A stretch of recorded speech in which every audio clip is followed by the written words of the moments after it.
बच्चों नमः संस्कृत है। हम लोग कक्षा 7 में पढ़ रहे थे, कौन सा चैप्टर था? यक्ष युधिष्ठिर संवाद पढ़ रहे थे। कक्षा 7 में हम लोग पढ़ रहे थे यक्ष और युधिष्ठिर संवाद। तो आइए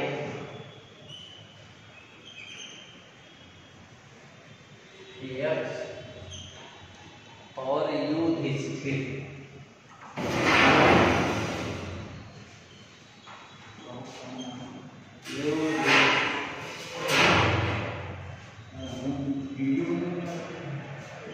और संवाद।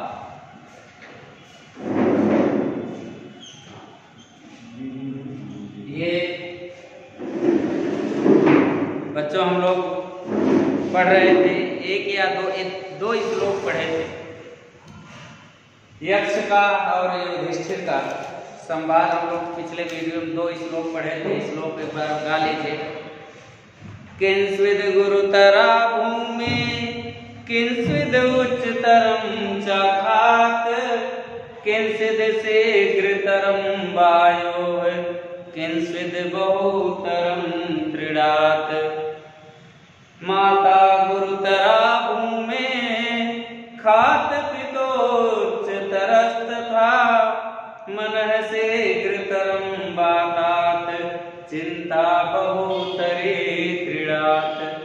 बच्चों ये दोनों सूक्तियां मैंने पिछले वीडियो में आपको पढ़ाई थी और ये कहा था कि अगली सूक्ति आपको अगले दिन, तो आज अगला दिन है, लीजिए कि किंस्विद प्रवस्तो मित्रम किंस्विद मित्रम गृहे सतः आतुरस्य च किं मित्रम किंस्विद मित्रम मरीष्यतः।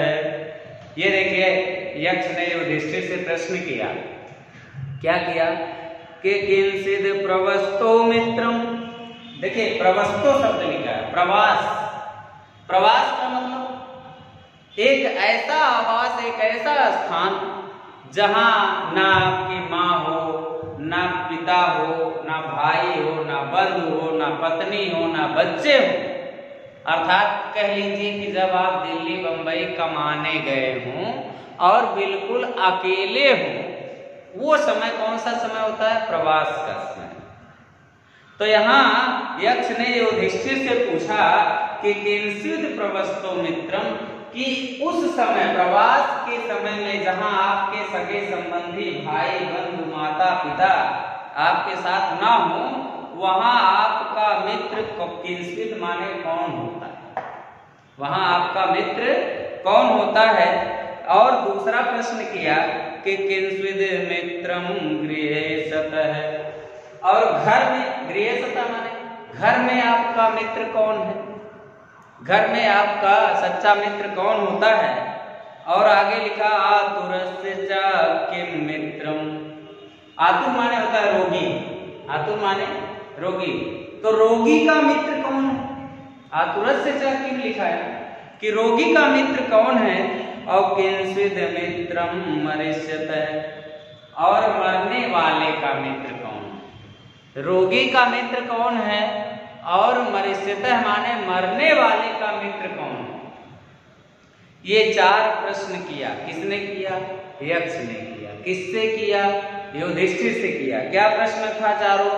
कि प्रवास के समय आपका मित्र कौन होगा, और गृहे सतः माने घर में आपका मित्र कौन होगा, और रोगी का मित्र कौन होगा, और आगे लिखा मरीष्यतः माने जो आदमी मर जाता है उसका मित्र कौन। तो अब देखिए युधिष्ठिर प्रश्न का उत्तर दे रहे हैं। क्या दे रहे हैं? कि सार्थः प्रवस्तो मित्रम भार्या मित्रम गृहे सतः आतुरस्य विसंग मित्रम दानम मित्रम मरीष्यतः। देखिए उत्तर है कि सार्थ है, साधन अर्थ है। सार्थ में आकाश बड़े दीर्घ लगा, दीर्घ संधि, साधन अर्थ है बराबर सार्थ है। और आप जानते हैं अर्थ माने होता है धन। अर्थ माने क्या होता है? धन। तो यहाँ सार्थ लिखा। सार्थ माने कि अर्थ के साथ, माने अर्थ माने धन जो है वो प्रवस्तो मित्र, प्रवास के समय जहां आपके साथ कोई ना हो वहां आपका मित्र क्या होगा?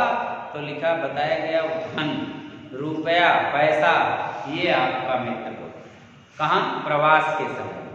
अब भार्या मित्रम गृहे सतः, आगे लिखा है और कह रहे हैं भार्या माने पत्नी और गृहे सतः माने घर। घर में आपका सच्चा दोस्त कौन है?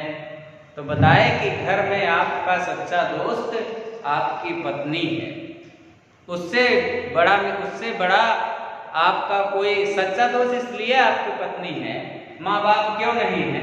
रीजन ये है उसके पीछे कि देखिए कि बहुत ऐसी समस्याएं होती हैं जो हम अपने माँ बाप से नहीं बता सकते, लेकिन पत्नी और पति का एक ऐसा संबंध होता है कि हम अपने हर एक बात एक दूसरे से शेयर कर सकते हैं।